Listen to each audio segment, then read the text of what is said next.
Hello friends, ये BPSC की पूर्वालोकन की जो बुक थी उसका जियोग्राफी वाला पार्ट हो चुका है। इंडियन जियोग्राफी का हो चुका है। वे पूर्वालोकन की बुक है जिसमें बिहार के सारे जो एग्ज़ाम हैं उनके इम्पोर्टेंट क्वेश्चन का एक कलेक्शन है।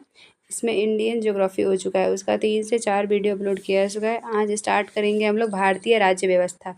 चलिए स्टार्ट करते हैं फर्स्ट। और लाइक शेयर सब्सक्राइब जरूर करिएगा और शेयर भी ज़रूर करिएगा। स्टार्ट करते हैं फर्स्ट क्वेश्चन से। संविधान को 26 जनवरी के दिन लागू करने का निर्णय इसलिए किया गया था क्योंकि कांग्रेस ने इस तिथि को 1930 में स्वतंत्रता दिवस के रूप में मनाया था। इस तिथि को 1942 में भारत छोड़ो आंदोलन प्रारंभ किया था। ये शुभ दिन था, इनमें से कोई नहीं। इसका सही आंसर हो जाएगा कि कांग्रेस ने इस तिथि को 1930 में स्वतंत्रता दिवस के रूप में मनाया था। उस टाइम पे कांग्रेस का जो अधिवेशन 1930 में हो रहा था उसी समय इस डेट को डिसाइड किया गया था। आगे बढ़ते, ऑप्शन ए सही हो जाएगा। भारतीय राष्ट्रीय कांग्रेस में लाहौर अधिवेशन हो रहा था दिसंबर 1929 में।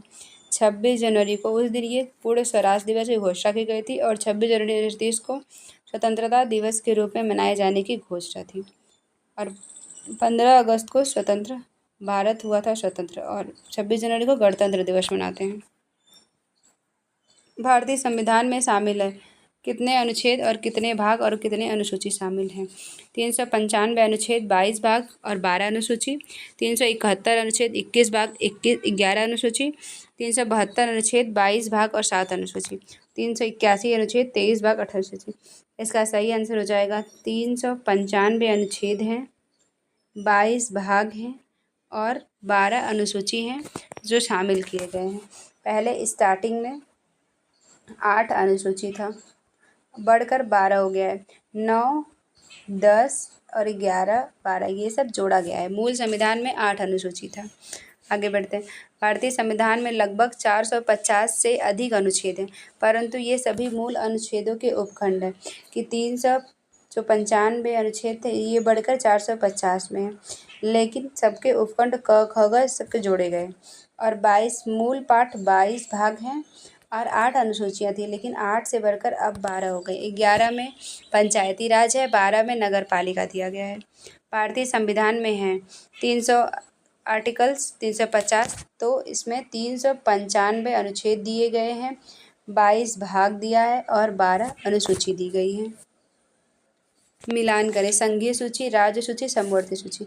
इसमें बताया कितने हैं, कितनी प्रविष्टियाँ दी गई हैं। ये 7वीं अनुसूची में दिया गया है सूची से संबंधित। जो संघीय सूची होता है उस पर सेंटर का अधिकार होता है, राज्य सूची पे राज्य का और समवर्ती सूची पे दोनों का होता है। एक आता है अविशिष्ट सूची, इन तीनों में जो नहीं जाएगा वो अविशिष्ट सूची में जाता है।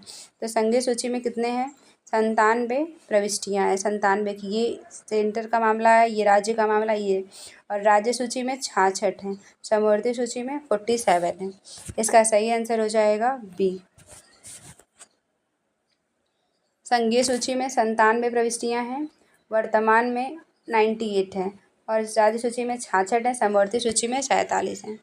आगे बढ़ते हैं। निम्न में शब्दों में विचार करना है। समाजवादी, प्रजातांत्रिक, सार्वभौमिक, धर्मनिरपेक्ष, इसमें से कौन सा क्रम में सही है? कैसा क्रम सही होगा?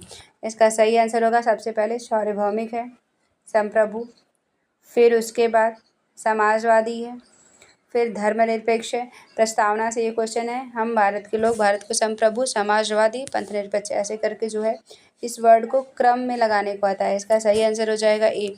पहले सी होगा, फिर ए होगा और फिर डी होगा, बी। प्रजातांत्रिक सबसे बाद में आता है। भारतीय संविधान की प्रस्तावना में भारत को एक सार्वभौम, समाजवादी, धर्मनिरपेक्ष, प्रजातांत्रिक गणराज्य के रूप में घोषित किया गया है। आगे बढ़ते हैं। भारतीय संविधान की प्रस्तावना में समाजवादी शब्द किस संविधान संशोधन के तहत जोड़ा गया है? इसका सही आंसर हो जाएगा 42 संविधान संशोधन के तहत समाजवादी शब्द को जोड़ा गया है। और 44वें को संपत्ति के अधिकार को मूल अधिकार से हटाकर 300 क में डाला गया है। एक नया राज्य बनाने में संवैधानिक संशोधन के लिए कैसा बहुमत चाहिए? बहुमत से क्वेश्चन है कि कोई अगर नया राज्य हम बनाते हैं तो कैसा चाहिए होता है। साधारण बहुमत चाहिए, 2/3, 3/3, 2/3 और आधे से राज्यों का समर्थन। इनमें से कोई नहीं, इनमें से कोई नहीं। ऐसे ही बीपीएससी टीआरई वाले में क्वेश्चन आता है 5 ऑप्शन का। इसका सही आंसर हो जाएगा साधारण बहुमत। नया राज्य बनाने के लिए साधारण बहुमत की आवश्यकता होती है और राज्य से 1, 2, 3 और 4 ये चारों आर्टिकल जो हैं वो राज्य से संबंधित है। इसमें गठन, भारत राज्यों का संघ है, ये सब 1, 2, 3, 4 ये 4 आर्टिकल जो राज्यों से संबंधित हैं। देख लेते हैं नए राज्यों के निर्माण के लिए संशोधन हेतु 368 अनुच्छेद 368 के तहत संशोधन किया जाता है, लेकिन विशेष प्रक्रिया नहीं अपनाई जाती है। अब आगे ये मौलिक अधिकार से। उन मौलिक अधिकारों का चयन करें जो भारतीय नागरिकों को प्राप्त है परंतु गैर नागरिकों को नहीं प्राप्त है। पूछा गया कि इसमें ऐसे कितने हैं जो भारतीयों को प्राप्त हैं लेकिन जो बाहर वाले हैं, विदेशियों, उनको प्राप्त नहीं है। ऑप्शन है भाषण एवं अभिव्यक्ति की स्वतंत्रता, आर्टिकल 19 में है। कानून के समक्ष क्षमता 14 में, अल्पसंख्यक 29, 30। तो इसमें ऑप्शन सही हो जाएगा ए 1 और 3 जो है भाषण एवं स्वतंत्रता और 3 अल्पसंख्यकों का अधिकार, ये 29, 30 में दिया गया है। ये दोनों जो है वो भारतीयों को प्राप्त है लेकिन बाहर वालों को प्राप्त नहीं है। 19 का है भाषण अभिव्यक्ति की स्वतंत्रता, 29 में अल्पसंख्यकों वर्गों के हितों की संरक्षण मात्र। उच्चतम न्यायालय की व्यवस्था के अनुसार निजी भवनों के ऊपर राष्ट्रीय झंडे फहराना किस आर्टिकल के तहत हर नागरिक का मौलिक अधिकार है। इसका सही आंसर हो जाएगा बी। 19(1) के तहत हर जगह झंडा को फहरा सकते हैं। भारतीय संविधान में संशोधन करके शिक्षा का अधिकार कब जोड़ा गया है? 1 अप्रैल 2010, 1 अक्टूबर 2010, 1 अगस्त 2010, 1 दिसंबर 2010। इसका सही आंसर हो जाएगा 1 अप्रैल 2010 को भारतीय संविधान संशोधन कर शिक्षा के अधिकार को जोड़ा गया है और ये 21A में है। 21A 86वां संविधान संशोधन से जोड़ा गया है। आगे बढ़ते हैं। निम्न में से कौन सा एक मानव अधिकार भारतीय संविधान के अंतर्गत मौलिक अधिकार भी है?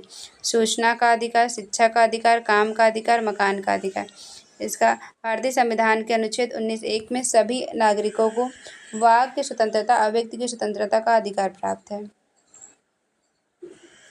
आगे है कि भारतीय संविधान के भाग 4 में दिए गए निर्देशों को सूचीबद्ध करना है। समान कार्य के लिए वेतन, समान नागरिक संहिता, छोटे परिवार का मानदंड, प्राथमिक स्तर पर मातृभाषा की स्वतंत्रता।